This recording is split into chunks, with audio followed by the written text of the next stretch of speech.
Fala galera, tudo bem? Bom, hoje a gente vai fazer um episódio especial. A gente está aqui então no Vale do Silício e hoje um episódio totalmente especial para vocês. Então, hora eu vou aparecer, hora o Léo. Vocês veem aqui, a gente está no meio da rua. Eu tô aqui com friozinho, mas a gente vai fazer um episódio aqui no Computer History Museum, ou seja, o Museu de Computação. Vem com a gente, vamos lá. Então, gente, aqui vocês têm estacionamento. O estacionamento aqui é gratuito, então para quem vier até aqui pode alugar um carro e estacioná-lo aqui, né? Então vamos lá para o hall de entrada. Hall de entrada aqui. Como vocês podem ver, um pequeno parquezinho aqui, bem bonitinho. Tem um café ali no cantinho. Bora conhecer. Vamos lá. Olha só. Os primeiros 2000 anos da computação.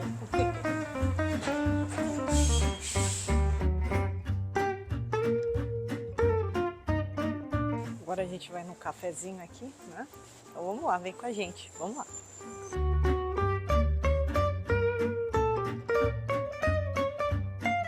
Então, pessoal, essa aqui é a entrada, né? Então ali você faz o pagamento. E logo aqui na entrada tem um cafezinho e já tem uma pequena lojinha aqui, né, onde é a lojinha do museu. Né? Então aqui eles entregaram esse mapinha pra gente. O Léo tá segurando aqui o mapinha, né? Mas o que eles falaram? Que no mínimo aqui a gente vai gastar umas 2 horas para visitar. E aí vai depender um pouco mais do tempo que você tem e da quantidade de coisas que você quer ver. Como a gente está planejando ver tudo, né, Léo? Fala aí.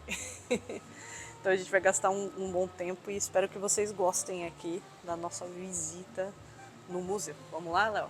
Então começa aí. Ó, mostra aqui logo de cara uma coisa que é bem legal, é que o jeito que as galerias elas estão ordenadas, elas seguem meio que a história da computação.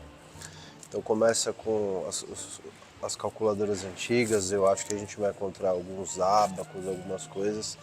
Vem para cartões perfurados, computadores analógicos, nascimento do computador, primeiras companhias de computador, real-time computing, mainframe, memória, storage, software, enfim.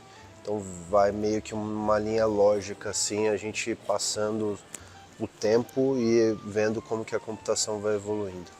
E o que ele explicou também pra gente, né, que esse mapa aqui ele é separado, né, o museu ele é separado em algumas partes. Né? Essa parte que está em amarelo aqui maior é a parte principal, onde a gente vai gastar mais tempo, né, eu creio. Mas a gente tem aqui, por exemplo, a parte de software, né, então ele está dividido aqui na parte de software. Aqui a gente tem um Learning Lab, né, e tem essas duas partes aqui, né, que são a parte de demos. Então ele explicou pra gente, né, que dá para aproveitar bastante. Fala do clipezinho, vou filmar aqui um pouquinho, Léo. Aqui ó, você recebe esse clipezinho aqui e esse clipezinho te dá direito a você explorar aqui o dia inteiro, né, o Museu da Computação. Vou mostrar pra vocês. Temos um carrinho aqui, né? É um projeto do Google, como vocês estão vendo aqui. Olha só que interessante. Vamos conhecer e filmar aqui um pouquinho. Pode entrar, entra lá. Deixa eu entrar aqui no carrinho. Só não pode estar comendo, né? Olha só, que legal, é um projeto de carro autônomo. Não tem volante.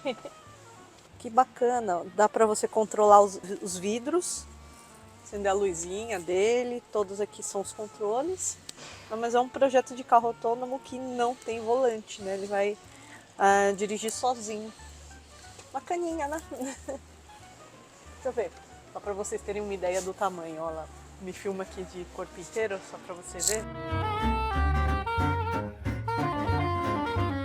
Nota, a Erika tem 1,30 m. É verdade, gente, eu não sou muito alto, mas vamos lá. Ó, aqui a lojinha que a Erika falou. Isso. Então a gente vai começar pela seção do Revolution. Revolution, que é a mostra principal. Made possible through the generosity of Bill Gates. E aqui ganha pontos a mais quem conseguir decodificar esse hexadecimal e falar pra gente o que está escrito de FE até 21. É isso aí. Então se você decifrou, comenta aqui no vídeo. É isso aí. Uma boa. Ó, e o que é legal, vai falar dos primeiros 2000 anos da computação.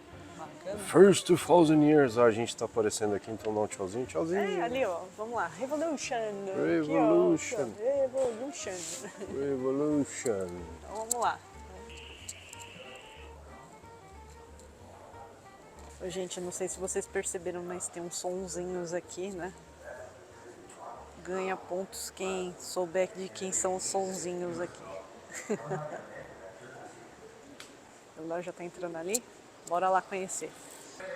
Galera, aqui a gente tem, logo na entrada, naquela primeira parte de calculadoras, a gente tem a conexão entre duas áreas diferentes.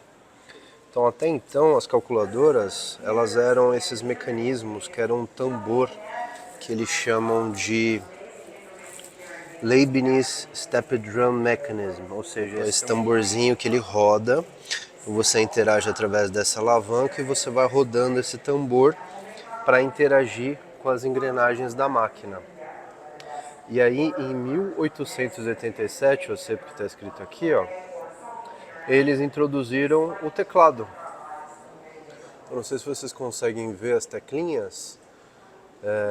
Hoje a gente usa teclados nos computadores porque a gente entendeu que é muito mais prático a gente digitar nas teclas da calculadora do que usar aquele mecanismo de rodar. E aí, a partir desse momento aqui, desse mais simples, de 1887, olha, a gente tem vários outros mecanismos e todos eles passaram a usar o teclado como forma de input. Muito louco, né? E aí, como tudo na vida, né, a gente tem evoluções. Então essa máquina aqui, ela é chamada de Millionaire. A historinha dela tá aqui, mas eu vou contar para vocês. Basicamente é uma máquina que conseguia fazer operações de divisão e multiplicação muito mais rápida que as suas antecessoras.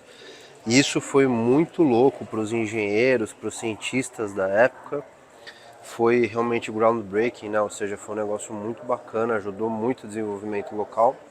E aí depois desse Millionaire, a gente tem, tomando uma liberdade poética aqui, meio que o tataravô, quer dizer, o tata, igual o Chapolin, né? Dos computadores. Essa aqui é a primeira calculadora elétrica construída, ela foi construída em 1961, tá vendo? Aqui tem a historinha dela, o nome dela é Anita. E aí, por ser a primeira calculadora elétrica, a gente pode dizer que foi, sei lá, o primeiro antecessor comum. E aí depois, em 1965, a gente tem a Olivetti, que é o Olivetti, para quem usou máquina de escrever, né? Tem máquina de escrever da Olivetti, eu já usei, o tio é velho, não liguem.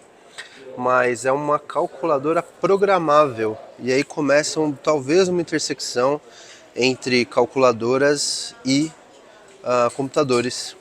O fato de você conseguir programar a calculadora foi realmente bem interessante. Como eu falei para vocês, uma sessão inteira com abacus.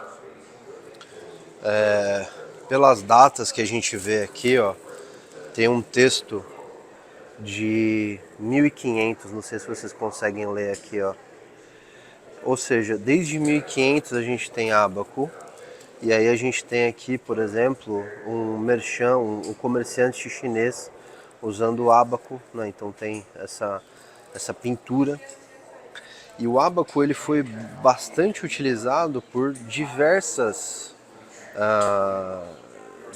comunidades, né? Diversos países diferentes. Então esse cara aqui pode ser o precursor daqueles caras ali que a gente viu, né? Então tudo começou no ábaco, meus amigos. O Léo falou um pouquinho do ábaco, aqui tem um pouquinho também da história dele. E o que é interessante, né? Você consegue vir aqui e testar um, né? Então você consegue facilmente aqui fazer os seus próprios cálculos com o ábaco, né? Então, bem interessante, vale a pena explorar sobre isso. Bacana, então vamos entrar nessa segunda parte aqui, onde eu vou mostrar para vocês, e galera de Analytics, né? Tem uma coisa bem interessante. Então aqui a gente fala de cartões perfurados. Bora lá então? Bom, aqui na ala de cartões perfurados, o que eu achei bem interessante, né? Tem aqui até um totem, né, tá explicando um pouquinho da história, né, e contando que o censo nos Estados Unidos, ele sempre foi guiado a dados e tinham máquinas que ajudavam isso, né, nesses cálculos. Aqui a gente tem a própria máquina aqui, né, que ele vai demonstrando, bem interessante. Mas o que eu mais achei assim interessantíssimo, isso aqui, esse aqui é um scratch de 1898, né, do 11º censo dos Estados Unidos. E para a galera de analytics aí que gosta de dados, olha isso aqui, gente, já existiam gráficos e eles faziam isso com uma parte manual, né? Eles faziam todos os cálculos, né? E já desenhavam aqui as próprias coordenadas, tudo certinho, né? Então, olha que bacana esse gráfico, né? Tinha gráfico de pizza, então aqui por estado, nos Estados Unidos, tinha um mapinha ali, né? Olha aqui, mais gráficos. Então, para a galera que gosta de dado, olha só que interessante. Você vê que a história da computação ela começa muito, muito antes do que a gente pensa que é só computadores, né? Então, bem interessante, eu achei bem legal isso aqui, porque, poxa, né? Olha a qualidade disso. E lembrando, foi feito em 1898. Então, pessoal, os cartões perfurados, eles acabaram ajudando muito, principalmente lá no censo, como eu tinha mostrado para vocês alguns gráficos gerados lá no 11º censo dos Estados Unidos. E como eu disse, Estados Unidos geralmente eles são um país muito guiados a dados, né? Então já existia um grande conceito para processamento de grandes volumes de dados. Então eles usavam essas máquinas basicamente para fazer esse processamento do censo, né? Então isso aqui revolucionou a época. Olha só que interessante. E cartões perfurados, eles vêm sendo utilizados desde da época, assim, não só do censo, né? Mas na Grande Depressão de 1929, só para vocês terem uma ideia, né? Já existia a IBM, olha só que interessante aqui, ó. Então, a IBM ela já era líder naquela época, né, de grandes máquinas de processamento. Inclusive tem uma máquina aqui que eu separei para mostrar para vocês, né? Olha só que interessante, né? É uma máquina fabricada pela IBM em 1925, né? Então olha só, ela conseguia coletar números, né, e ordená-los, tanto os números numéricos e alfanuméricos, né? Então é o princípio da automação. Legal? Bora lá ver mais coisas. Você já ouviu falar de computadores analógicos? Vamos entender um pouquinho melhor, afinal, o que são esses computadores analógicos. Primeiro a gente precisa entender de onde vem a palavra analógico, beleza? Vamos dar uma olhadinha aqui na história. Da onde vem a palavra analógico? A palavra analógico vem da palavra analogia. Qual que é a diferença principal? Computadores analógicos, eles conseguem traduzir melhor a realidade que a gente vive. Diferente dos computadores digitais, que muitas vezes fazem uma super simplificação, ou seja, tudo é 0 e 1, o computador analógico ele consegue trazer o que existe entre o 0 e o 1. Então, na maioria das vezes, quando a gente está falando de equações complexas, de engenharia, a gente usa computadores analógicos e eles ainda foram usados por muito tempo, principalmente por engenheiros ou pessoas que têm que fazer cálculos com variáveis, né, com progressões variáveis, etc. Então, cálculo, por exemplo, de diferenciais, a gente usa computadores analógicos. E aqui a gente tem alguns exemplos de computadores analógicos. Olha que bizarra como era a programação. Esses computadores eles eram programados usando esses fios. Então aqui a gente tem um exemplo de uma programação razoavelmente bem feita e facilmente interpretada. E aqui a gente tem um exemplo do que seria um código escrito por mim num computador analógico, ou seja, difícil pra caramba de ler. bem difícil de interpretar e uma bagunça. Essa seria a minha versão de um software escrito para um computador analógico. E aí os computadores analógicos eles foram bem famosos, digamos assim, e resolviam vários problemas diferentes. E aí a gente acabou criando um tipo de computação que a gente chama de computação híbrida, que é essa maquininha muito louca aqui. Esse computador que vocês estão vendo aqui na frente de vocês, ele é o primeiro e o mais importante computador híbrido, ou seja, ele conseguia fazer uma divisão daquilo que o computador analógico era melhor que o computador digital, ele enviava para uma central de processamento analógico, e o que era melhor para o computador digital trabalhar, ele mandava para a central de processamento digital. O nome dessa maquininha bonitinha aqui, tem até um catálogo aqui com o nomezinho dela, é Trice. E aí, aqui no Museu da História da Computação, tem explicação de um monte de coisa legal sobre a máquina, até mesmo um exemplo do código que ela gerava, né, como que ela trabalhava com as variáveis. Opa, deixa eu ver um pouquinho mais para baixo. Aqui, ó, os cálculos que ela fazia, etc. Então é a mescla entre o analógico e o digital. Então, não necessariamente o analógico é ruim, galera, né? Muitas vezes quando a gente vê alguma notícia, alguma coisa falando, ai, a gente precisa ser digital, o mundo tem que ser digital. Na verdade, o analógico ele traduz melhor a nossa realidade, porque ele trabalha com menos simplificação do 0 e do 1 do digital, né? Mas, vamos dar uma olhadinha nos computadores digitais e por que eles fizeram tanto sucesso, por que eles dominaram o mercado? Vamos falar um pouquinho de computadores digitais? Quem de vocês aqui já ouviu essa maquininha? Né? Tem até um filme famoso, The Imitation Game.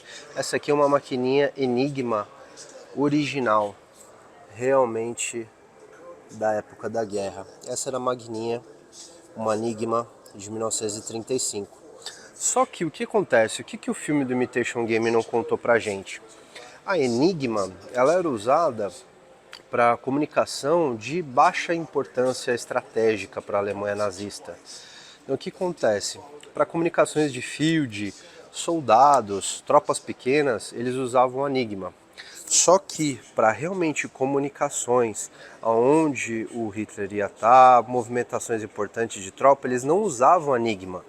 Então o Imitation Game enganou a gente. O que eles usavam? Eles usavam uma máquina de Lorenz. E essa máquina de Lorenz rodava o que eles chamam de Lorenz Code. Outra coisa diferente também que o filme trouxe pra gente é que muita gente atribui aquela máquina que o Alan Turing fez no filme, né? Que o Benedict Cumberbatch chamou de Christopher. Na verdade, muita gente acha que aquele foi o primeiro computador e na verdade isso está historicamente incorreto. O primeiro computador, na verdade, foi o Colossus. O Colossus, ele foi realmente criado em Bletchley Park. Ele realmente fez parte. O Alan Turing, ele não trabalhou diretamente na construção do Colossus, mas ele ajudou na parte de decriptação do código, né? Então a análise do código, o Alan Turing realmente ajudou muito. É um cara brilhante, genial.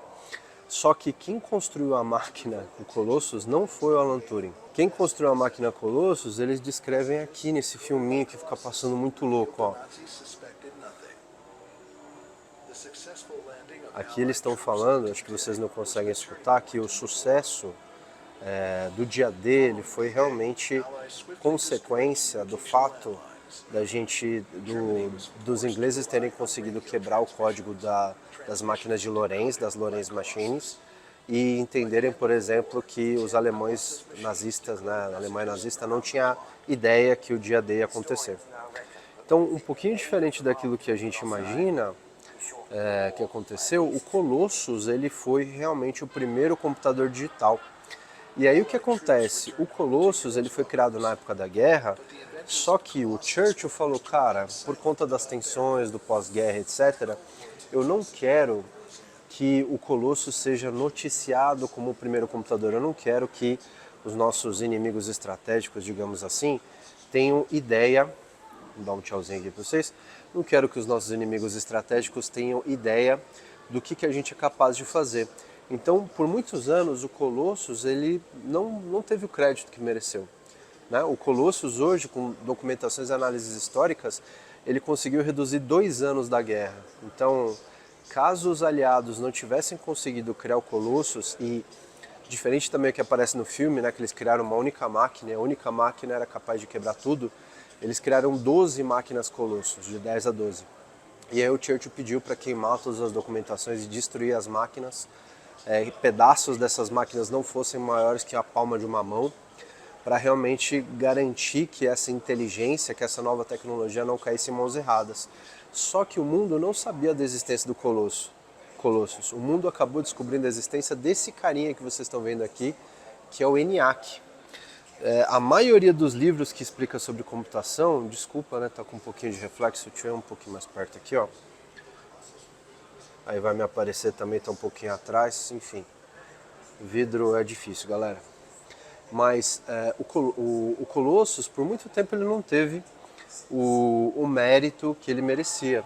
Então, quem ganhou o mérito como primeira máquina foi o ENIAC, em 1946. Só que o Colossus ele foi criado muito antes disso. Os primeiros desenhos de Colossus são de 1942. Então, essa é a história dos computadores digitais. E para que esses computadores digitais eram usados? O computador digital ele era usado para rodar uma grande quantidade de operações matemáticas de, por exemplo, quebra de encriptação e decriptação e etc. Os computadores digitais são fantásticos para rodar cálculos matemáticos e também para trabalhar com decriptação dos dados, né? No caso, o que o Colossus fazia era decriptar as comunicações da Alemanha nazista para conseguir ler a mensagem ali em texto puro. E a encriptação, do mesmo jeito que é retratado no filme, a encriptação é feita através desses monte de botõezinhos aqui que vocês estão vendo. Então, com essas combinações entre cabos e botões, a encriptação, a chave de encriptação era construída e o texto em si ele era bagunçado, digamos assim, garantindo que só as duas pontas que sabem a programação que tem que ser aplicada nas duas pontas do Enigma e na máquina de Lorenz realmente conseguissem decriptar a mensagem. Então essa aqui é a história dos computadores digitais para vocês, galera, e por que eles são tão importantes e por que hoje a gente usa computadores digitais ao invés de computadores analógicos. Então hoje grande parte do que a gente faz dentro do computador é puramente matemático, né? Então no fim do dia, quando a gente está rodando um joguinho, ou quando a gente está rodando um software, ou quando a gente está rodando alguma coisa, no fim do dia a gente está tratando com variáveis discretas, a gente consegue abstrair a complexidade do nosso mundo em variáveis mais simples. Então essa abstração em variáveis mais simples, no fim do dia o 0,1 que a gente tem dentro do computador digital, trouxe a gente até onde a gente está hoje em termos de tecnologia. Então exatamente por isso que a gente não ouve falar de computadores analógicos, mas eles têm uma importância muito grande também no desenvolvimento do que hoje a gente tem por computação. Então essa parte de computadores digitais ficou bem grande, mas eu só fiz questão de gravar porque a história é muito louca. Aqui de novo, dando um tchauzinho para vocês, valeu, vamos continuar. Ô Érica, o que você tá vendo aí? Quem inventou o computador? Porque as grandes invenções, todo mundo sabe, mas quem inventou o computador? Então nesse vídeo aqui eles demonstram quem patenteou, né, a parte do ENIAC que o Léo contou para vocês. Bem bacana, né? Então aqui eles demonstram um pouquinho de tudo. Topzera. Bora nessa? Bora nessa, vamos ver a próxima. Bora continuar. Ela mostrou então um pouquinho ali pra gente do ENIAC. Agora vamos para essa outra sessão aqui, falando da história da computação, né? Dos primórdios da história da computação. Vou chegar aqui para vocês enxergarem um pouquinho, né? Então, os primórdios da história da computação, e isso envolve essa máquina aqui, né?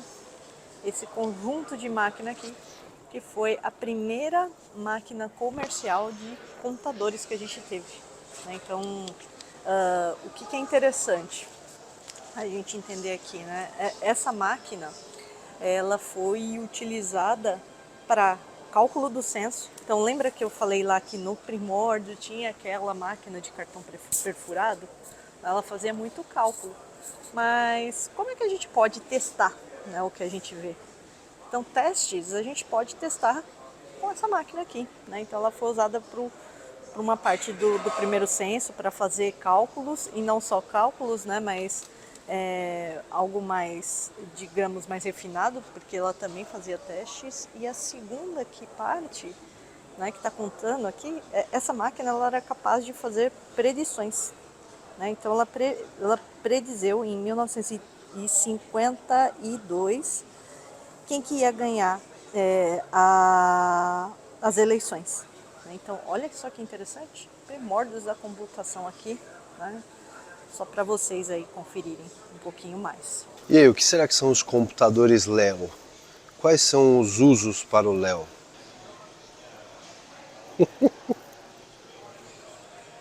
Olha, para quem quiser ver o que é um Leo, eu lhes apresento o Leo. Uhul, olha só o Leo por dentro. Ó.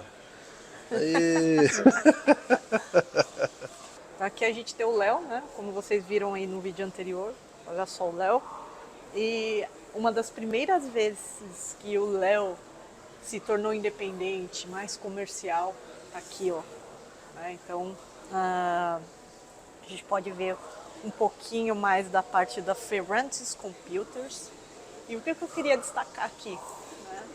A gente falou bastante de processamento de dados e fala ainda hoje, né? Então, desde lá do censo dos Estados Unidos, lá nos primórdios, eles faziam muito cálculos, mas isso foi apoiado aqui, ó, pela parte do Univac na própria IBM, ó. Olha só. Então, muita história para vocês aí. Aqui está contando que a IBM perdeu para a Univac em 1951 o deal do censo. Isso fez com que a IBM acordasse para a vida, entre aspas. Se remodelasse, né? Se remodelasse, se reenergizasse, né, como está escrito aqui, e focado em computação comercial. Só computação comercial de alta escala, né? Para processamento de dados mesmo. Exatamente. Aqui seriam, na verdade, os primeiros que a gente chamaria depois de mainframes da vida, né? Salas de computação gigantescas. Esse aqui é um sistema 709, não sei se dá para ler ali, ó, 709. Para processamento de dados, é um painel de controle de processamento de dados criado em 1957. Então esse carinha aqui foi basicamente quem desbancou o Univac no fim da vida. Por isso que você sabe quem é IBM e não sabe quem é Univac. O que mais? Então, a gente tinha um grande paradigmas, digamos assim, né? E então, a partir de agora, a gente vai começar a contar, né? Então, a questão era o tamanho. Grandes computadores ocupavam muito espaço. Né? Então, a questão é o tamanho aqui a partir daqui, né? Porque tínhamos que ter uma computação comercial um pouco menor para que ela se popularizasse. Então, vamos ver aqui a partir de agora um pouquinho mais. Dando sequência aqui, a gente tem uma máquina de controle de dados que se chama Bendix G15. Né? Então ela foi construída em 1956 e o que é interessante dessa máquina? Ela veio de ideias do próprio Alan Turing. Então o Harry Huskey ele pegou as ideias do Alan Turing e construiu essa máquina, que tem uma grande capacidade de processamento de dados. Aqui está falando que ela faz cálculos de 1851 cálculos por segundo. Né? Ela tem um tamanho de memória de 2.176 palavras, né? E a memória dela é em disco magnético. Né? Então o custo dela é um pouquinho elevado, vocês viram. Antes a gente tinha grandes salas de computação, agora um pouquinho menos com cálculos elevados. Essa é a ideia. Posso dar 2 centavos também? Claro. O Univac, que foi o carinha de 1951, nas documentações do Univac, estava falando que ele fazia 1.900 instruções por segundo. Ou seja, esse cara aqui extremamente perto, só que ao invés de uma sala, é esse maluco aqui. Que acho que talvez no vídeo vocês não tenham a noção da profundidade, mas ele deve ter o quê? 1,50 m? Não, dá pra ver, ó, tem uns 3 palmos mais ou menos. Isso, 3 palmos com 1,50 m de altura. Um metro de altura mais ou menos. Isso, então... Ou seja, de uma sala a isso. para isso. Em quanto tempo? 1951 até 1956. Então aqui, ó, 1956, estão vendo? Galera, essa época era uma época bizarra, porque enquanto o Univac estava acontecendo o lance da IBM que a gente contou para vocês, estava acontecendo isso daqui, ou seja, essa época para computação fervilhou realmente. Tudo que a gente entende por computação e as bases de tudo que a gente usa hoje, meu, é nessa época dourada. E teve um boom tão grande, né, que precisou do quê? Vocês já devem estar pensando do que precisou. Precisava de alguém para codar, né? E para codar foram criadas também as linguagens de alto nível. Olha que bacana, né? Então foram os primórdios das linguagens de alto nível. Então aqui, olha que interessante, nesses rascunhos que a gente tem aqui, a gente tem um guia do Fortran. Né? Então, foram uma das primeiras linguagens de alto nível que a gente viu. Então, as pessoas estudavam, né, como codificar em Fortran. Olha que bacana. Teve muito envolvimento da própria IBM, né, nessa época. Olha aqui que legal. Não sei se vai dar para sair no vídeo, porque a câmera está na frente, sinto muito, galera. Mas isso aqui é um flowchart, é o fluxo do programa que o cara desenhava antes de realmente codar. Né? Porque até então eram cálculos que eram feitos, né? Agora já era mais assim, é você tentar entender um pouquinho mais da linguagem de máquina para ela fazer aquele processamento, né? Então processar muito mais dados em uma quantidade muito mais rápida. E para você, meus filhos, que é tudo novo, né? Que tá trabalhando com computação aí, começou há 2 anos, deixa eu explicar para vocês o que é assembly, meu filho. Então, ó, antigamente os caras tinham que codar em machine language aqui, ó. Ou seja, você tinha a instrução e você tinha o que você queria fazer aqui nesse octeto. Aí veio o assembly e foi muito louco, porque ao invés de falar isso aqui, você tinha que falar o assembly. Era muito melhor do que codar em octeto. E aí a conversão do assembly para a linguagem de máquina você fazia através do assembler. Só que aí veio as linguagens de alto nível, né? As higher languages, e aí uma delas é o Fortran. E aí do Fortran a gente usa o compilador para sair do Fortran e compilar em linguagem de máquina. Então, cara, foram as primeiras linguagens de programação. E aí tem o nosso grande amigão, o COBOL. Que está aqui representado como um túmulozinho, né?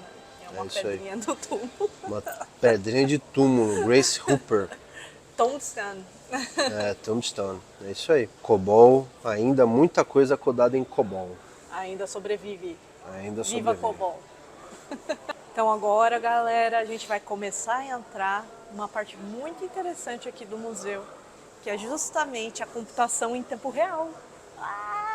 Que bacana, né? Então todo mundo fala aí de streaming lá, mas olha só, né? Já tinha ali parte de computação em tempo real, né? Então já estávamos pensando, né? Então a gente só calculava ali um pouco do censo, mas para o próprio censo ser calculado, a gente tinha que esperar muito, muito tempo, né? Então vamos tentar entender aqui nessa parte do museu? Bora lá. Então, para processamento em tempo real, o que basicamente a gente precisa? De unidades de armazenamento. Né? Então aqui a gente tem algumas unidades de armazenamento. A primeira delas aqui falando de memória, né? Então foram criadas aqui as primeiras memórias. Notem, olha só, vai diminuindo cada vez mais o tamanho, né? Porque antes a gente tinha aquelas grandes salas, né? Então até a gente chegar em memórias como essa aqui embaixo. Olha só, então dispositivos, né, modernos, como uma câmera, por exemplo, tem um mínimo de memória, né, para justamente conseguir acelerar aquela parte de processamento.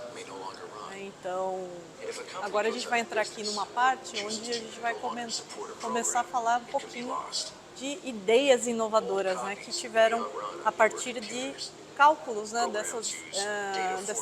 da evolução dessas unidades aqui né? Vamos passar aqui para a parte de armazenamento também. Olha, a gente tem armazenamento ótimo, né? Começou a evoluir, né? Tem ali os disquetes, para quem nunca viu ali, flop disks são disquetes. Então aqui a gente tem diversas unidades de armazenamento e o que é interessante pensar, né? Você acha assim, a menor a gente vai conseguir armazenar menos. Não, pelo contrário, quanto maior a evolução, menor o tamanho do dispositivo e a maior é a capacidade, né? Então aqui a gente tem vários dispositivos aqui que guardam informações, né? Que é justamente a parte de storage, né? Então storage ou unidade de armazenamento. Tá? Olha só que bacana, né? Então a gente tem aqui hard drives, né? Discos magnéticos também. Notem, olha aqui que interessante.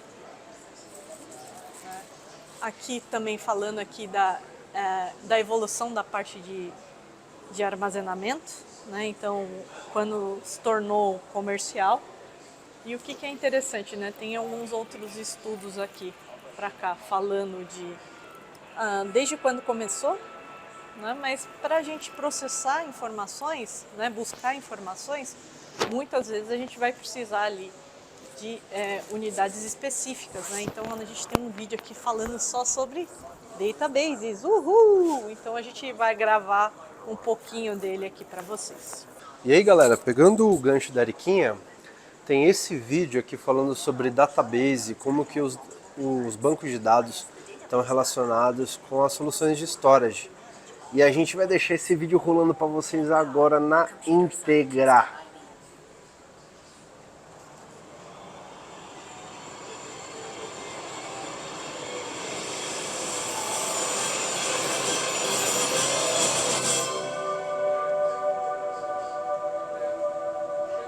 Our lives are flooded with all kinds of information.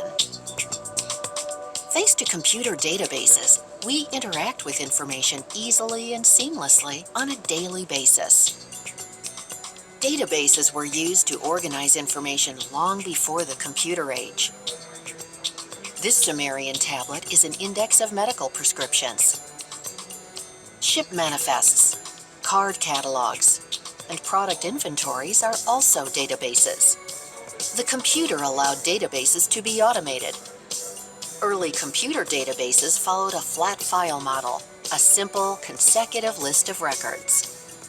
But this format required that computers begin every search at the start of the list and search sequentially.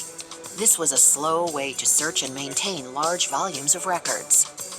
New, faster databases were needed that were expandable, reliable, and efficient.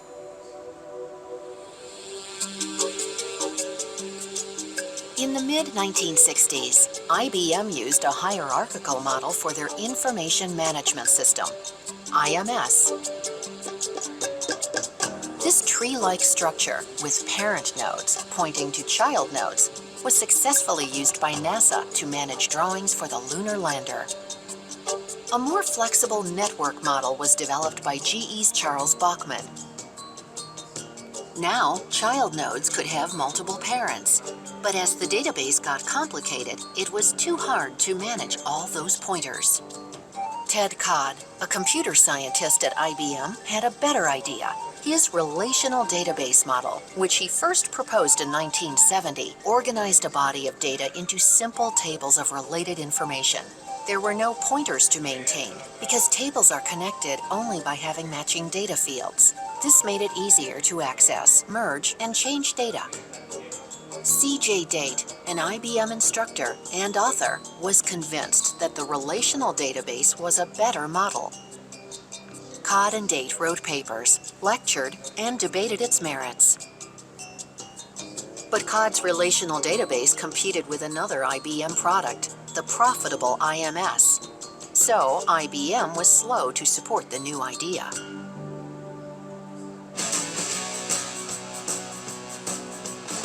In 1973, Michael Stonebreaker's team at UC Berkeley used Codd's idea to create the Ingress Relational Database, making it freely available for a modest fee.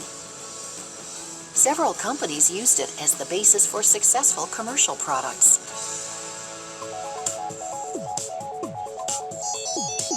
It took until 1975 for IBM to produce an experimental relational database named System R. It used a structured query language developed by IBM's Don Chamberlain and Raymond Boyce to search and modify data. A young entrepreneur named Larry Ellison was also intrigued with Codd's ideas. In 1977, he put up $2,000 of his own money to start a software company with Bob Miner and Ed Oates. Their mission? Develop and sell the first commercially available relational database compatible with IBM System R. Their flagship product was Oracle, which shipped in 1979. The first version ran on mini-computers, but by 1983, the company had rewritten it to run on many more computer systems, including IBM PCs and mainframes. Oracle quickly became profitable. In 1983, IBM finally released a full-fledged commercial relational database, DB2, for mainframes. But it was too late for IBM to dominate the mini-computer market, and Oracle was already selling to IBM's customers. Oracle had adopted Ted Codd's relational database concept early, when his own employer, IBM, wouldn't, and Oracle became one of the largest software companies in the world. Its success helped relational databases become the way much of our computer data is organized. Working, communicating, shopping, relaxing. Nearly everywhere we go, data is gathered, organized, and made accessible. In this age of information, a database is never far away.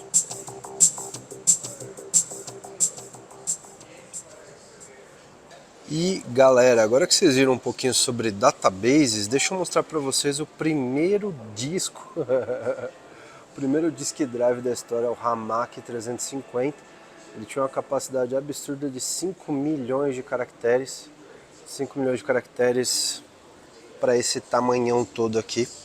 Então vocês conseguem imaginar, né, por que antigamente, quando a gente fala de databases relacionais, tinha uma pressão muito grande em a gente evitar a duplicação de dados.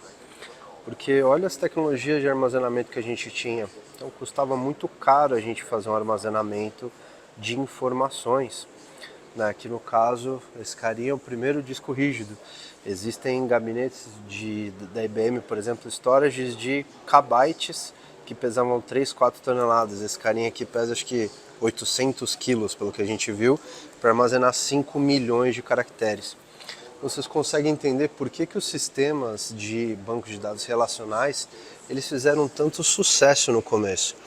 Porque imagina o custo da gente manter essa estrutura toda, né? Todos aqueles pratos, aqueles discos rodando lá dentro, etc.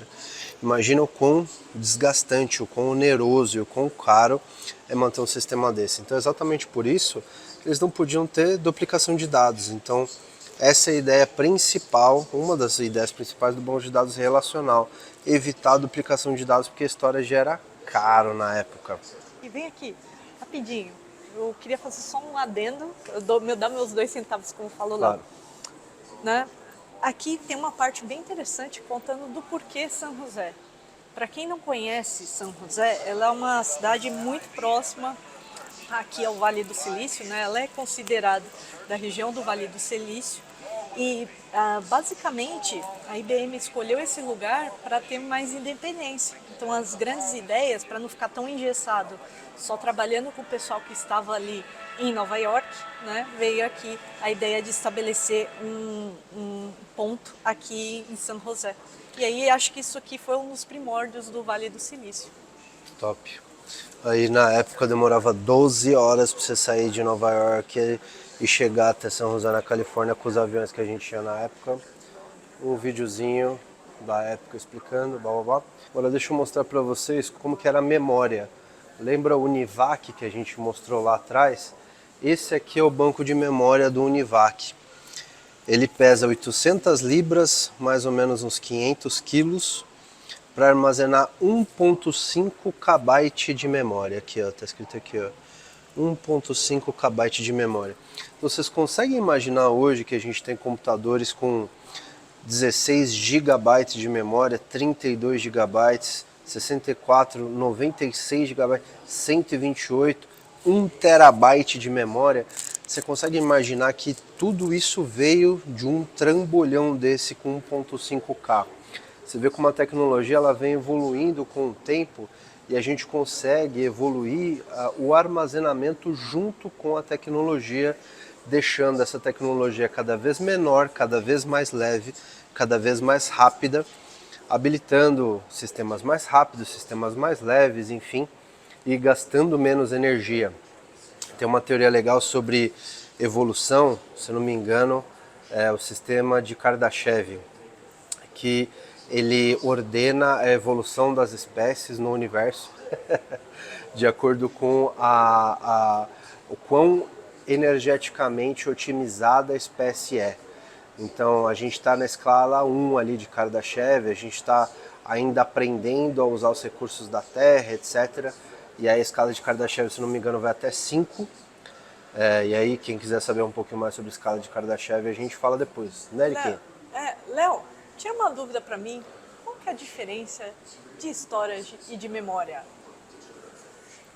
Ah, pessoal, olha que bacana aqui.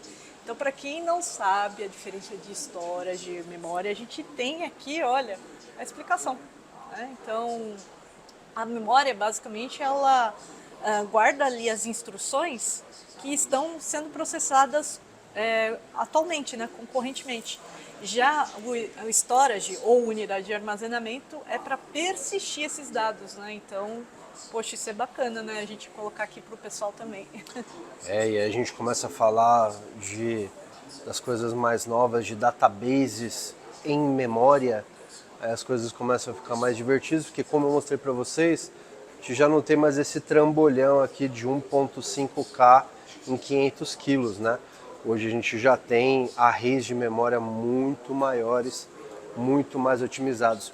Esse aqui é um vídeo muito interessante que a gente estava assistindo, explicando o risco, entre aspas, da gente usar métodos e formatos e tecnologias de armazenamento de dados que não conversam entre si.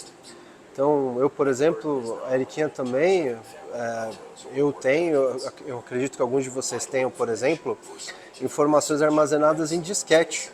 Mas adivinha, que computador hoje em dia roda um flop drive, né? um drive para leitura de disquete, igual a Erika mostrou para vocês lá atrás? Praticamente nenhum. Então, se você tiver alguma informação armazenada em disquete, sinto muito, vai ser muito difícil você conseguir ler essa informação. O que mais que a gente está perdendo hoje em dia? Os computadores mais novos, eles não vêm com unidade de CD mais, com drive óptico. Ou seja, a gente não consegue mais ler CDs, nem gravar CDs e DVDs. Hoje em dia é tudo digitalizado, tudo armazenado, seja na rede, na internet, seja localmente na tua máquina. Então a gente já não tem mais, como a moça está mostrando aí, o fato de você exportar esses dados, armazenar esses dados de uma forma diferente. Então esse vídeo está trazendo para a gente o risco dessas tecnologias não conversarem entre si. O que será que estava armazenado naquele trambolhão de 1.5K?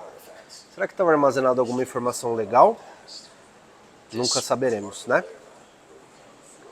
Então, pessoal, saímos então aqui da área de processamento, de armazenamento e memória. Vamos para a área aqui de mainframes. Olha só que interessante. E aqui na área de mainframe, a gente tem um mainframe muito interessante, que é o primeiro mainframe. Dá para imaginar que tudo isso aqui que vocês estão vendo é um computador só, né, Léo? É isso aí. Fala mais um pouquinho aqui do 360. Beleza, então como a Eriquinha falou, esse cara é considerado o primeiro mainframe construído, é uma aposta que a IBM fez, porque até então as tecnologias que a IBM tinha eram tecnologias que não eram compatíveis entre si, que eram tecnologias muito diferentes. Então, por exemplo, um cliente comprava uma máquina, era praticamente um artesanato, né? A IBM customizava aquela máquina para aquele cliente e pronto. Ela servia muito bem para aquele propósito específico, mas eu não conseguia, por exemplo, utilizar essa máquina para outras funções.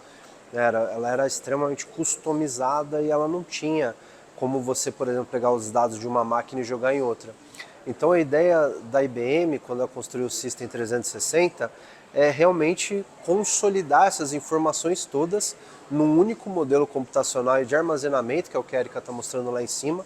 São os discos de armazenamento, as fitas magnéticas de armazenamento, as unidades de armazenamento do mainframe, onde a gente consegue então ter um sistema único e centralizado. Então esse cara é o primeiro mainframe aí que existiu no mundo.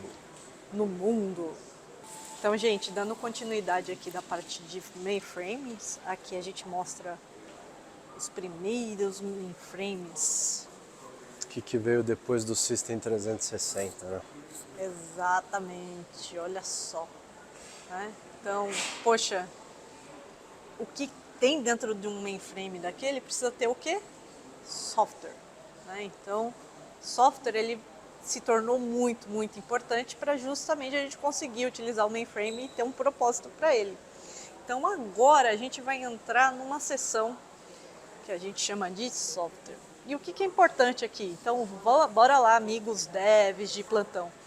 Imagina que o software como ele é hoje, né, houve-se uma evolução.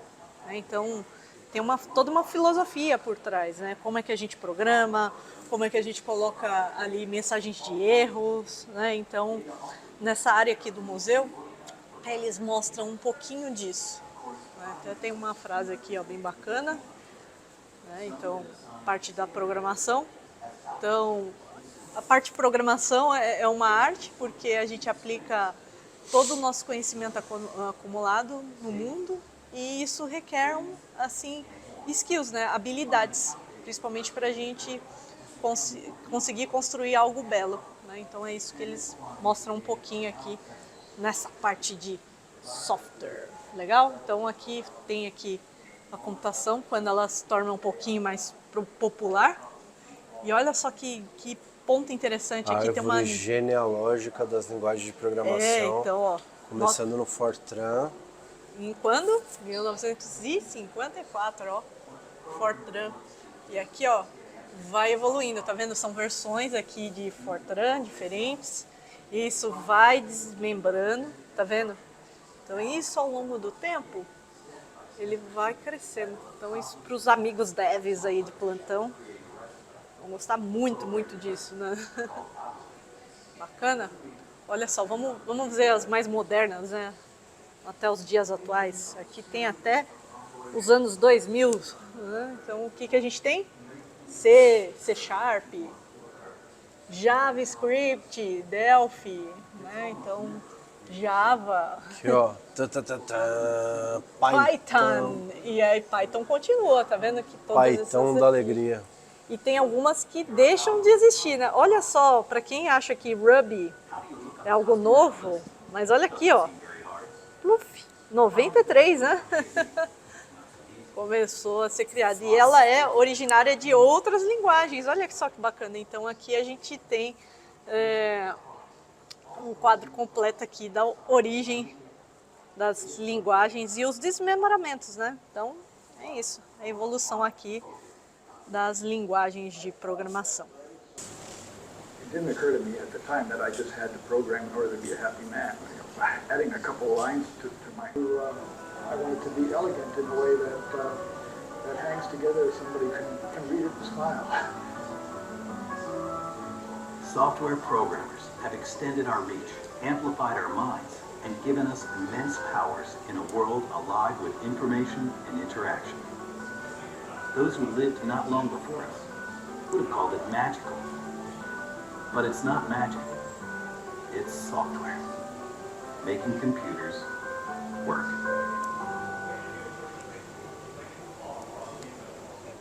Então, só para vocês terem uma ideia aqui do que a gente acabou de ver aqui, eu gravei só um pedacinho, né? Foi um vídeo falando sobre programação, né? Que programação ela é uma arte, no fim das contas, né, Léo? Uma arte bem bacana, Jorge. Isso aí. Bons programadores, então, esse é para você.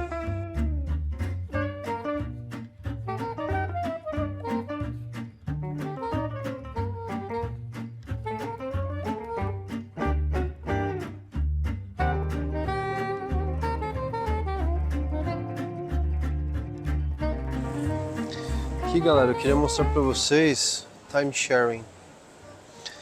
O que é o time sharing? O time sharing é a capacidade que você tem de ter um supercomputador, mas você conseguir fatiar o poder desse supercomputador para vários usuários. Então imagina o seguinte, imagine se tem uma máquina muito grande e você quer vender pedaços dessa máquina muito grande para empresas. Então muitas empresas, às vezes, elas não tinham dinheiro para comprar um mainframe ou comprar um supercomputador. Então eles usavam time sharing para acessar essa máquina. Parece com cloud computing ou não? Será que o time sharing de 1961 era o embrião da ideia do que seria cloud computing no futuro? Então aqui tem a parte aqui dos mainframes, né? Mas olha só que interessante isso aqui, ó. Eu fiquei observando aqui um pouquinho, né? Então, o Stuart Alsop, né? Ele estava comendo ali as suas palavras, né? Tava comendo uma sopa de letrinha, basicamente. Em 91 ele previu a morte dos mainframes, mas estamos aí, 2023, e os mainframes ainda estão aí, né, pessoal? Será que eles vão morrer ou não? Comenta aí. Se você acha que vai morrer, se você acha que não, bora ver. Então, mais coisas aqui no museu.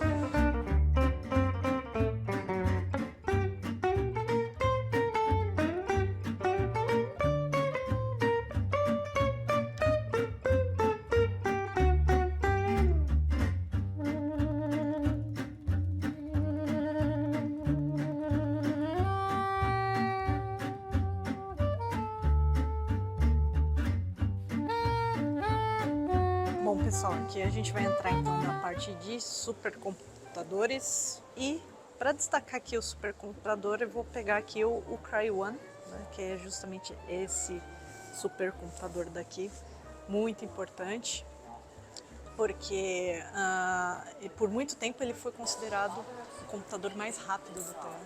Então você imagina o que hoje a gente tem de computação veio desses primórdios. Uma coisa muito única no Cray, se a gente vier para cá, ó, Só dar uma passadinha aqui, gente.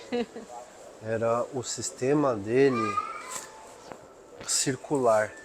Então, diferente, por exemplo, de uma sala de computação com outros tipos de computadores que era uma caixona, o Cray ele tinha esse design circular primeiro para melhorar o fluxo de ar, segundo para diminuir o tamanho dos fios. Então, o Cray Computer teve esse nome por conta do criador dele, que é aquele carinha que está lá, Seymour Cray. E esse cara era brilhante.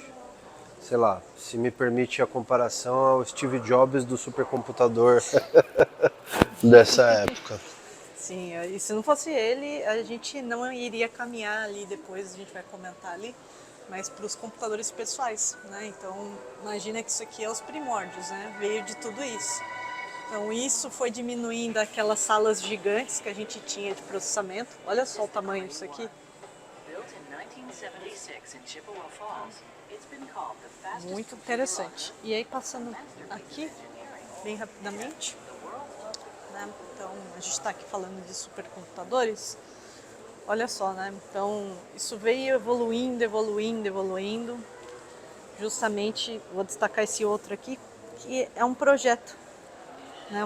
Um projeto de um supercomputador, onde ele começou em 1984, né? Os estudos para refrigeração dele. Então, essa parte aqui é de refrigeração. Porque imagina que um supercomputador daquele, ele superaquece. Então precisava fazer um estudo para diminuir esse consumo até de superaquecimento. E você já se perguntou da onde veio a ideia de Matrix, por que daquelas letrinhas verdes caindo? Olha aqui o que tinha na lateral desse supercomputador. Tinha um visor em vermelho, não é verde, né? Mas tinha um visor onde o código passava para os programadores saberem exatamente que linha do código está sendo executada naquele momento específico. Então eles conseguiam ver o código descendo de cima para baixo. Olha só que bacana. Então isso era um supercomputador. E a gente veio evoluindo, né? Então aqui vocês têm a ideia que tem vários exemplos de supercomputadores, né? O que a gente destaca? Isso possibilitou, por exemplo, né? Processadores como o Intel, olha só, tá vendo? Intel veio desde esses primórdios aqui. Então, em 85, olha só, né? Então a Intel fez esse projeto, tem alguns outros aqui, mas tudo isso começou a possibilitar o quê? Você ter um supercomputador pessoal em casa, né? Então, eles foram diminuindo o tamanho, possibilitando mais cálculos e até possibilitando para que dispositivos menores conseguissem processar, armazenar e distribuir essas mensagens, né? Se hoje vocês estão vendo esse vídeo aqui, é graças a essa evolução, né? Eriquinho, olha que coisa legal. Olha o que tem aqui.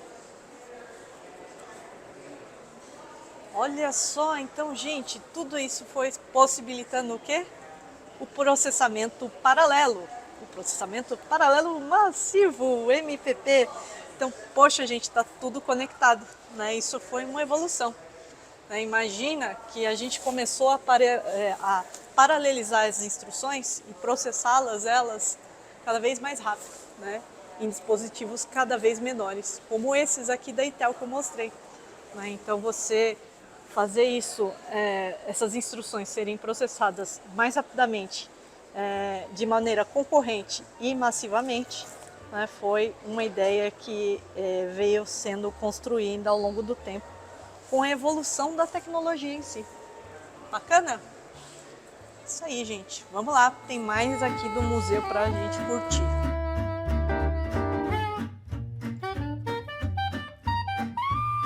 Então, com a evolução dos supercomputadores e eles conseguindo processar massivamente dados, né, veio também o mini computador. Olha só que interessante aqui, vários mini computadores. E o que me impressionou aqui? Basicamente isso aqui, né? Olha, ó, você vai ver que o tamanho foi ao longo do tempo diminuindo dos devices. E o preço também, né? Então se popularizou ali a parte de mini computadores, né? Então, qual que é o preço certo? É o que a gente se pergunta até hoje, né? Qual que é o valor de cada um desses devices aqui, né? Olha só, bacana, né? Olha, aqui a gente tem a parte de lógica digital e o que é importante a gente destacar, né? Olha só. A gente tem ali unidades de processamento muito grande, principalmente de vídeo, né? GPU, em 2006, olha só. E aqui ele fala um pouquinho da lei de Moore, né? Que o número da capacidade de transistores vai dobrar a cada 24 meses, né? Então isso foi a lei de Moore que determinou. E aqui, olha só, o que você está vendo aí, Léo? Isso aqui é um diagrama para explicar a lógica booleana. E a lógica booleana, no fim do dia, esses gates, né, que são os componentes da lógica booleana, eles são usados para tudo, né? Então, mesmo os computadores mais complexos, no fim do dia, ele é derivado de lógica booleana. E aqui tem a explicação de um chip, olha, com 4-bit binary numbers, 40 gates para fazer soma. E aqui tem as lógicas, né? Então uma porta NOT, se eu tenho entrada 1, saída 0. Se eu tenho entrada 0, saída 1. Uma porta OR, se eu tenho saída 1, se eu tenho entrada 1 ou entrada 0, eu saio 1. Se eu tenho entrada 0, eu saio 0. Se eu tenho entrada 1, entrada 1, eu trato 1. Porta END, se eu tenho uma única entrada 1, uma entrada 0, soma booleana dá 0. Se eu tenho 1 e 1, soma booleana dá 1. Se eu tenho 0 e 0, soma booleana dá 0.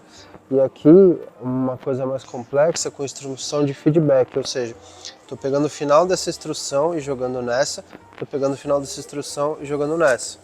Então, se a gente ativar ao mesmo tempo, você vê que o input 0 e 0 dá 0 no final. O input 0 e 1, 1 e 0 dá 0 e 1. E o input 0 e 1 dá 1 e 0, ou seja, eu estou invertendo. Aqui, ó, vocês conseguem ver? Deixa eu ir para o outro lado aqui. O input 0 e 1 são input 1 e 0. Se eu tenho input 1 e 0, eu tenho um output 0 e 1. Então estou invertendo basicamente o meu input no meu output. Então aqui são os gates, cada um tipo de gate, porta AND, porta OR, porta NOT.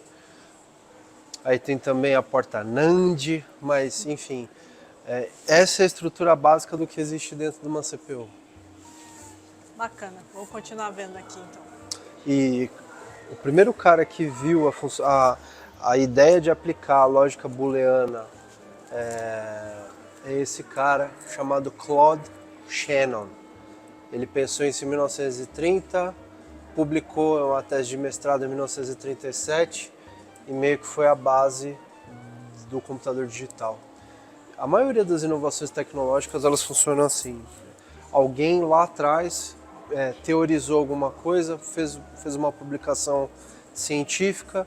Muitas vezes naquele momento específico aquela publicação científica ela não tinha uma utilidade prática naquele momento, mas essas publicações científicas elas são revistas ao longo do tempo e elas podem ser a base, a fundação de inovações.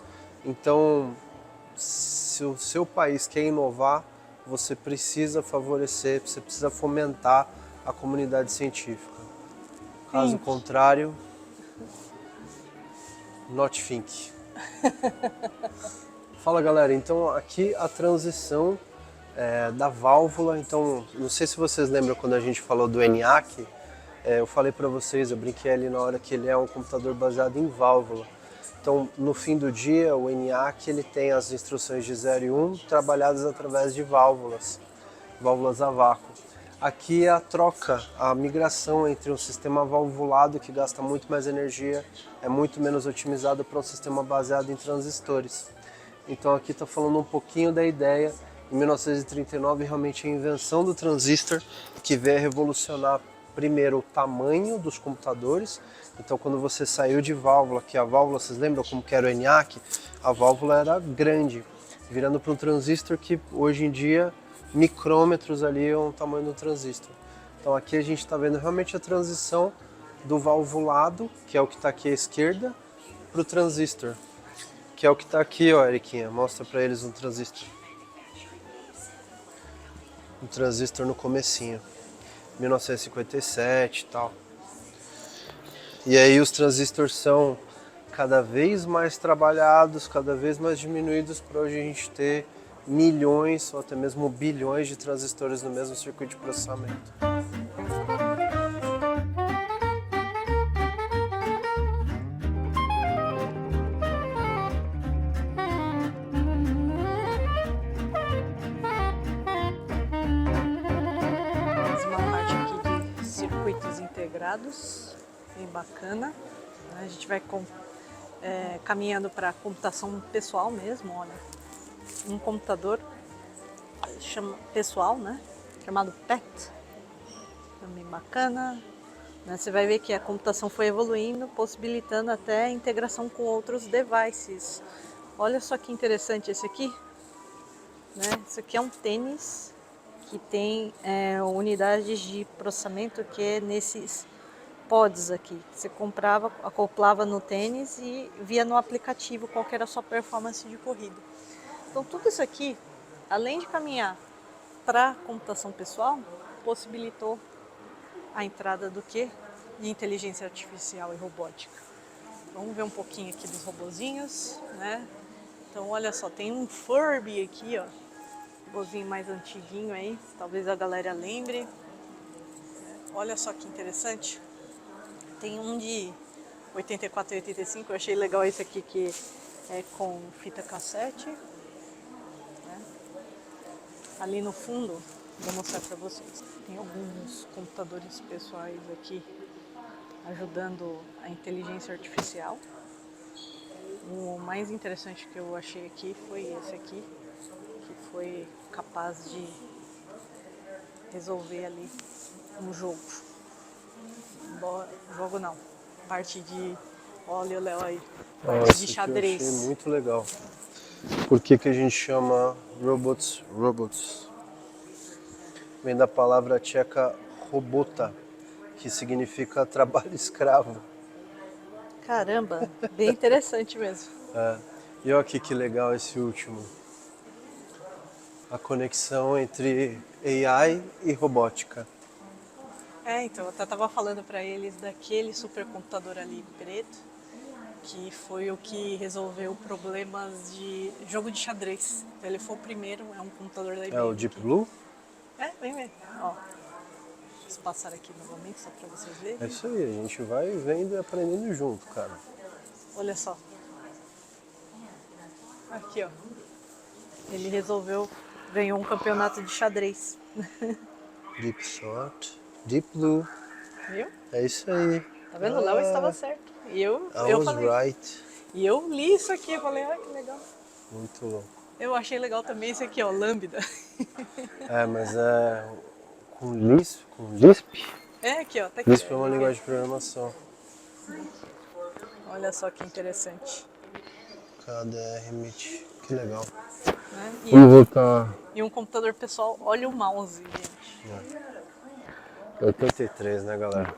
Não, mas olha, o que me impressiona é isso aqui, ó. O teclado é meio parecido, né? E tem gente que gosta de teclado mecânico. Vamos vem cá para a parte de AI Robotics.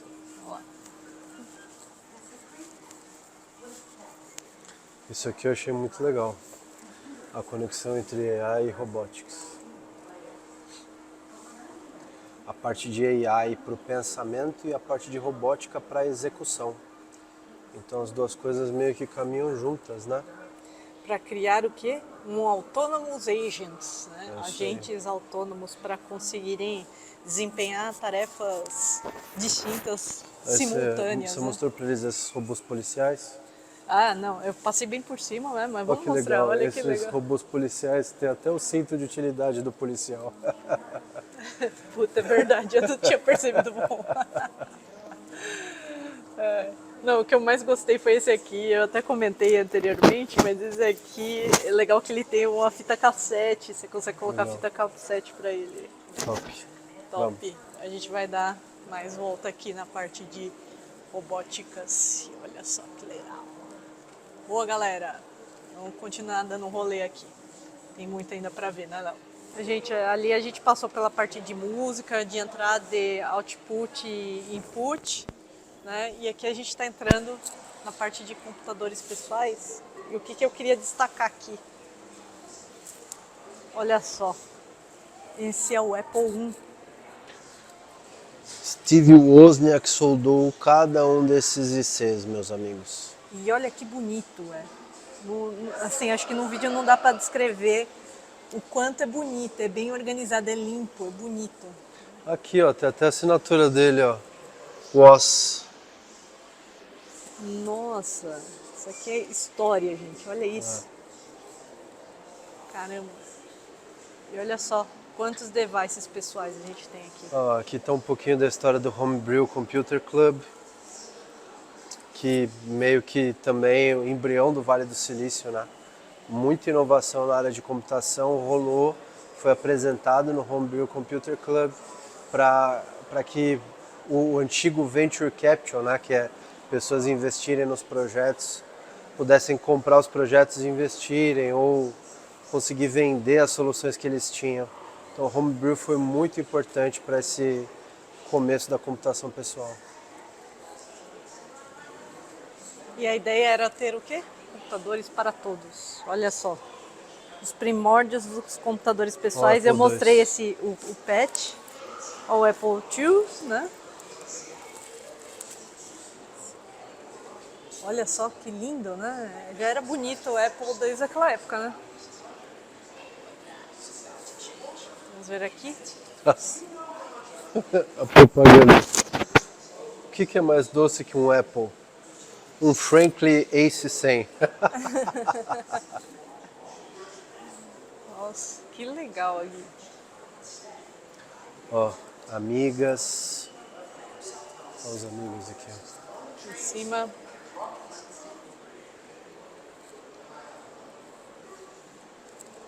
Legal. Vamos entrar aqui para a parte de mobile. Computação móvel. Bom, pessoal, dentro da computação para uso pessoal ali a gente tem alguns softwares, né? Vocês vão ver que as pessoas, a ideia era justamente as pessoas tentarem carregar as informações, né?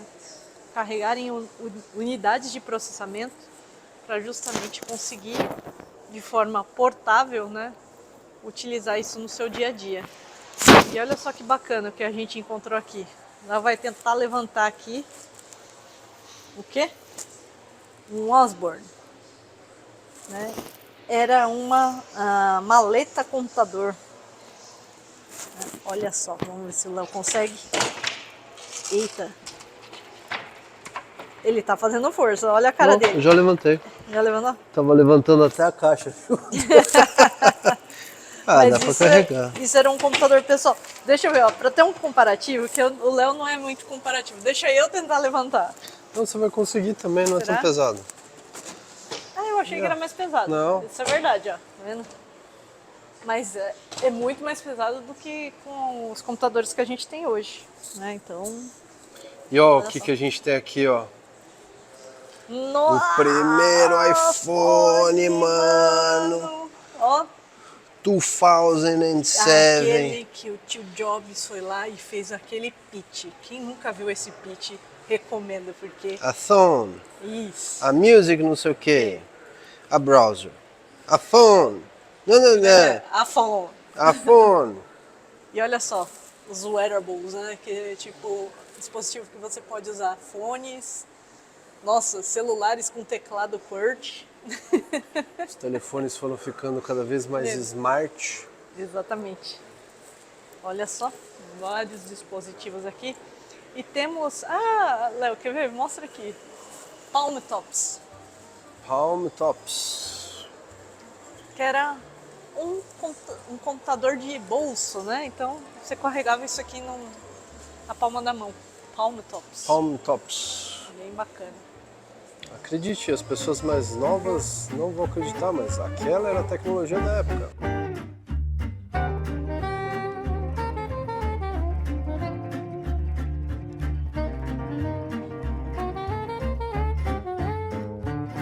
Pois bem, meus amigos, olha só o que a gente chega aqui. Nossa, Baidu.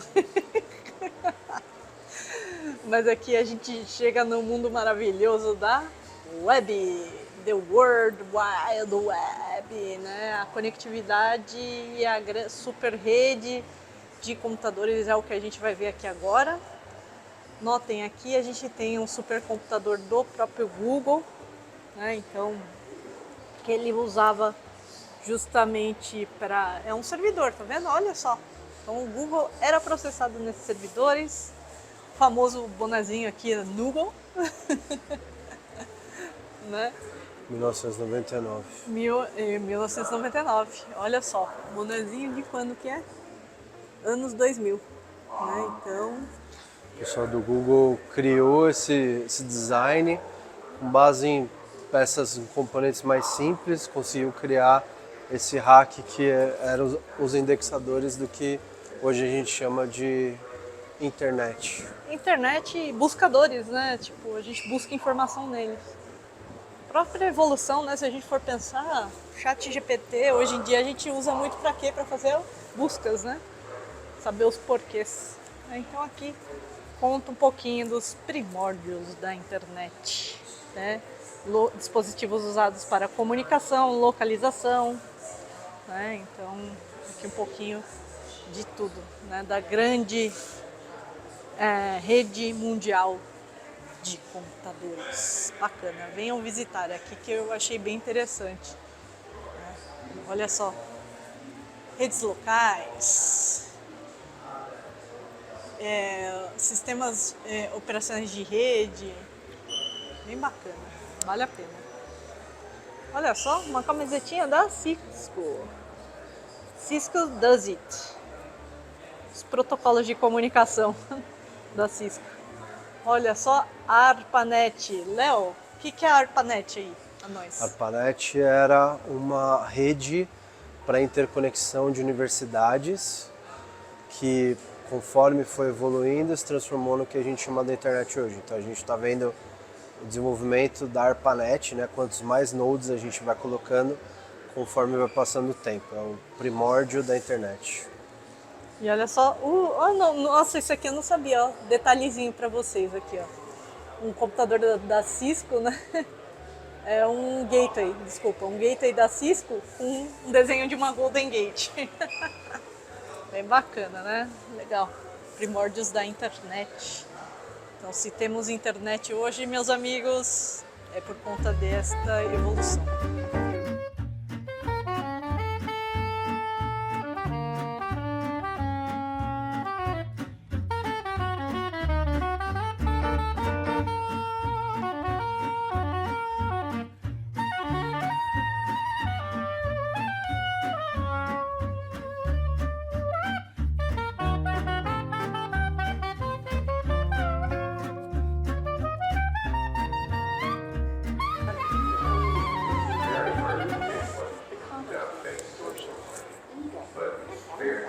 Amazon. Falou da Amazon. Two significant events kicked the dot-com era into high gear. On May 26, 1995, Bill Gates said that an internet tidal wave was rapidly approaching, and they were not prepared. Olha aqui, com a expansão da web, o que a gente tem, nossos amigos. E-mails não solicitados, spams, comércio eletrônico. E olha só, esse vídeo aqui, ele fala justamente de marketing na internet. É isso, né, Léo? Isso aí. E uma reflexão que a gente tem que fazer é o que esperar depois dessa revolução, hein? Que a humanidade caminhará. Bora ver, né?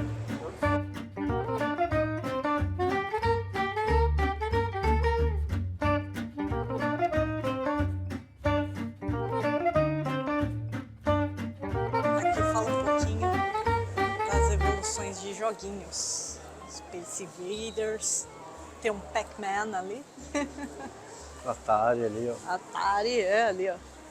Então tem a evolução de joguinhos, games. Bora lá, tem mais coisa pra ver ainda, né? Ó, gente, aqui é um anexo do museu que vai falar de software. Olha que lindo. Isso aqui, passando aqui um pouquinho bem da mente. Nossa, que susto que eu tomei. Ô, Léo, você viu isso aqui?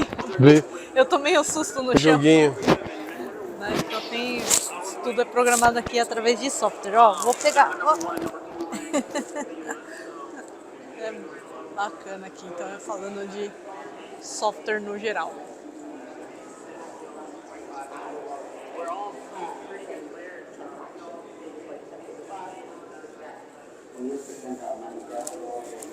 Gente, então aqui na parte de software, olha o que a gente encontrou aqui.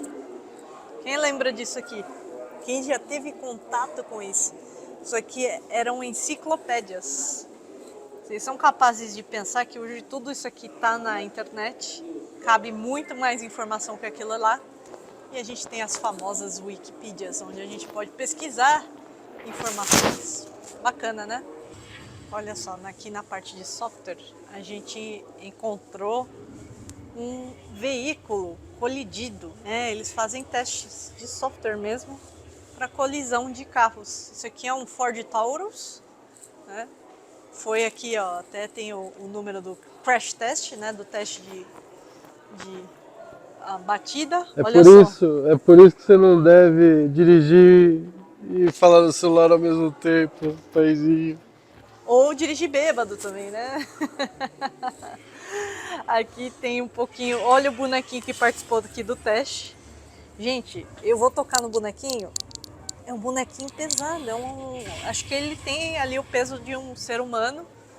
E aqui ele vai mostrando um pouquinho do teste de colisão. Olha só, gente. Desse modelo que a gente está vendo aqui, ó, 16815. 815, É exatamente tá vendo? esse carro que eles estão mostrando. Você viu em câmera lenta ali, ó, a simulação. E olha só que bacana. O Léo está aqui no carro. E, nossa, olha só, tem o airbag aqui, ó, todo explodido, né? Tá vendo? Pra quem nunca viu um airbag explodido, é isso aqui que acontece, amiguinhos. Mostra a batida, paizinho. Olha lá, olha a batida.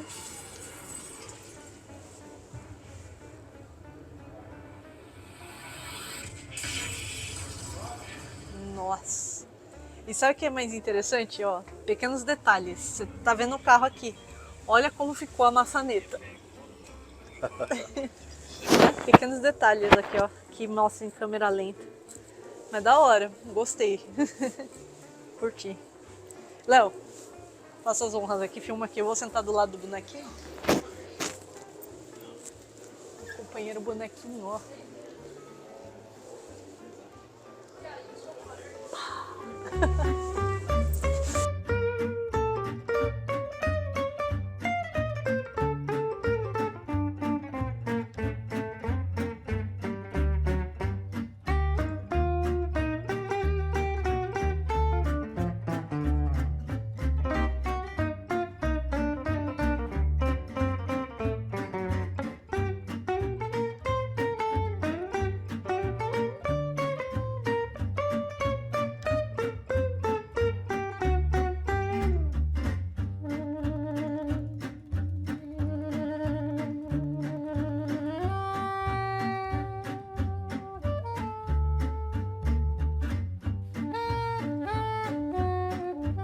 Olha só o que a gente encontrou aqui, pessoal.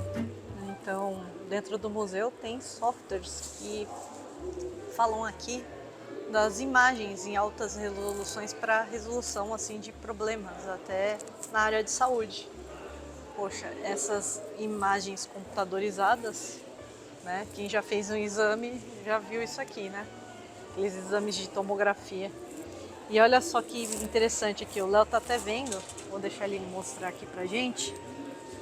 Aqui você encontra, baseado em um que está saudável, um paciente que está com uma certa anomalia, né, você faz o exame dela e tenta descobrir quando está diferente ou não. Né? Então isso ajuda a área de saúde.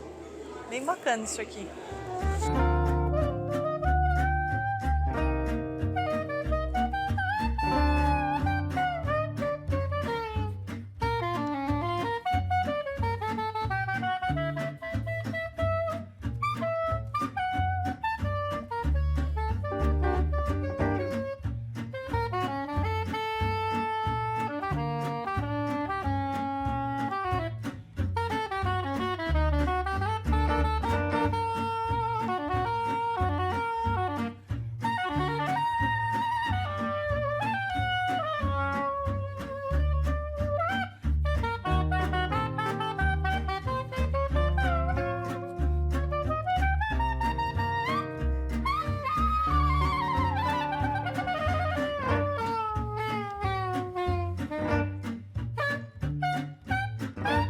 Fala galera, é isso. Espero que vocês tenham gostado desse episódio do Café com Cláudio aqui no Museu da História da Computação.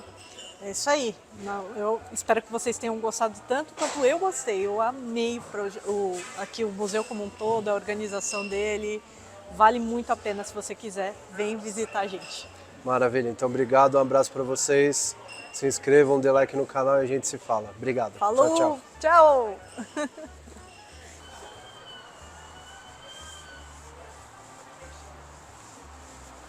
Não se esqueça de se inscrever no canal, hein?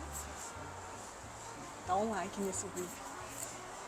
Comenta aqui se você gostou, que é muito importante pra gente. Espero que vocês tenham gostado. Ai, quem que vier, tem mapinhas, tá, gente? Soquinho. Ué!